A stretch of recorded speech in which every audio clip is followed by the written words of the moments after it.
हे उपजे अन्नी नाशे ते मायावशी दिसे, एरवी तत्वता वस्तू जे असे ते अविनाशीस.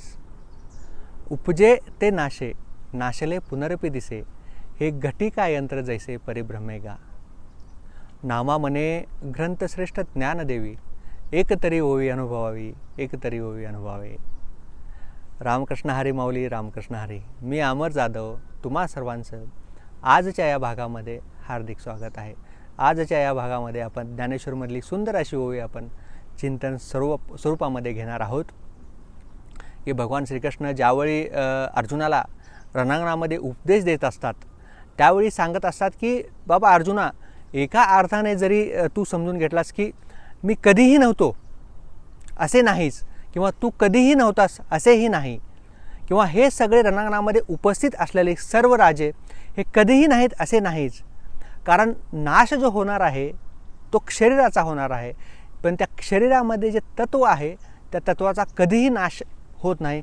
हे भगवान श्रीकृष्ण अर्जुनाला उपदेश देतात की न त्वेहा जातनास्य न त्वह नेमे जनाधिपा न चैव भविष्यामः सर्वे वयंतम परम. म्हणजे तू कधी नव्हताच असे नाही, मी कधीही नसणार नाही असेही नाही, किंवा हे राजे कधीही नसणार नाहीत असेही नाही. कारण नाश जो होणार आहे तो कशाचा होणार आहे? फक्त शरीराचा होणार आहे.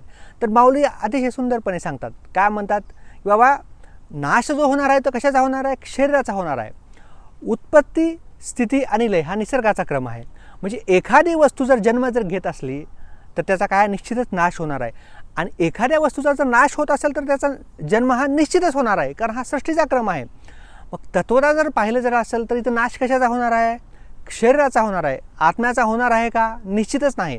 आत्म्यामधलं जे तत्व आहे, जो आत्मा आहे ते कसं आहे? अविनाशी आहे. तर माऊली कसं सांगतात? हे उपजे आणि नाशे, हे उपजे आणि नाशे ते मायावशे दिसे, एरवी तत्वता वस्तू जे असे ते अविनाशीच.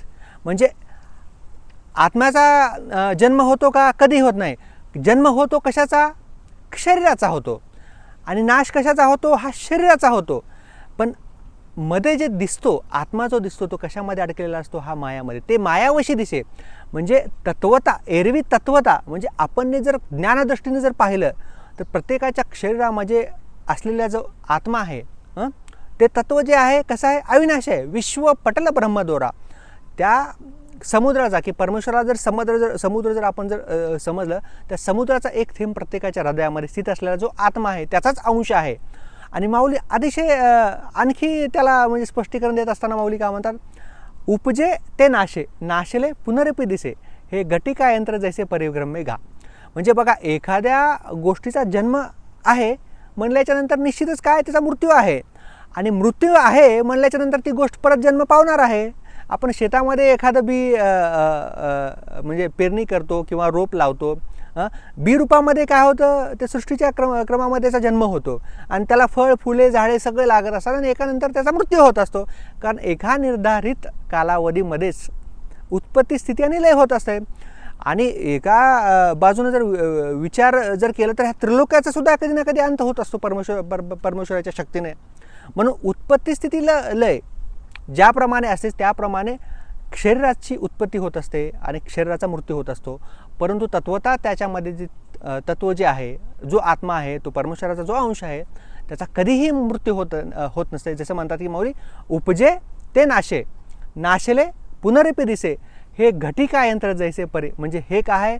जन्म मृत्यूचं घटिका यंत्र आहे. जसं अँटी क्लॉकवाईज, जसं क्लॉकमध्ये जसं काटा जसा फिरतो, 12ला येतो, परत फिरतो, परत 9ला येतो, परत 12ला येतो, परत मृत्यू. म्हणजे जन्म मरणाचं हे कसं आहे? सृष्टीचं पूर्ण चक्र आहे. ह्या चक्रामध्ये जर काही होत असेल तर फक्त शरीराचा नाश होत असतो. जसं आपण कपडे खराब झाल्याच्यानंतर परत नवीन कपडे घेतो, नवीन कपडे खराब झाले की परत जुने कपडे टाकतो, त्याचप्रमाणे इथं जो नाश होणार आहे तो शरीराचा नाश होणार आहे. आत्म्याचा कधीही नाश नसतो. ते तत्व कसं आहे? अविनाशी आहे. एरवी तत्वता वस्तू जे असे ते अविनाशीच आहे. भगवान श्रीकृष्ण सुद्धा अर्जुनाला काय म्हणत असतात? जातस्य ही ध्रुव मृत्यू धर्म जन्म मृत्यूस तस्माद व परिहार्य न तस्व शोची तुमर्सी. म्हणजे कारण उत्पन्न झालेल्या आत्म्याचा मृत्यू निश्चित आहे आणि मेलेल्या आत्म्याचा जन्म निश्चितच आहे. यास्तव किंवा ह्या भ्रांतीमध्ये जरी आपण जरी राहिलं, म्हणजे आत्म्याचा जन्म होतो ही जरी भ्रांती जरी आपण आपल्यामध्ये जरी असले तर जन्म आहे म्हटल्यानंतर आत्म्याचा मृत्यू आहे, आणि आत्म्याचा जर मृत्यू जर आपण समजलो असेल तर परत त्याचा जन्म आहे. मग आपण ह्या भ्रांतीमध्ये जरी असलं तरी आपण शोक जीवनामध्ये केला नाही पाहिजे. म्हणून मृत्यू जो होतो तो शरीराचा होतो. आत्मा हे तत्त्व जे आहे अविनाशी आहे. म्हणजे बघा, एका समुद्रामध्ये, अथांग समुद्रामध्ये मोठ्या वाऱ्याच्या झोकामुळे जसं तरंगाचं निर्माण होत असतं, मग त्या तरंगाला त्या समुद्रापासून तुम्ही वेगळं समजू शकता का? समजू शकत नाही. तरंग जे आहे समुद्रामध्ये, त्या पाण्यामध्ये निघालेलं तरंग हे सुद्धा त्या पाण्याचंच तत्त्व आहे. पाण्यातूनच त्याचा जन्म झालेला आहे.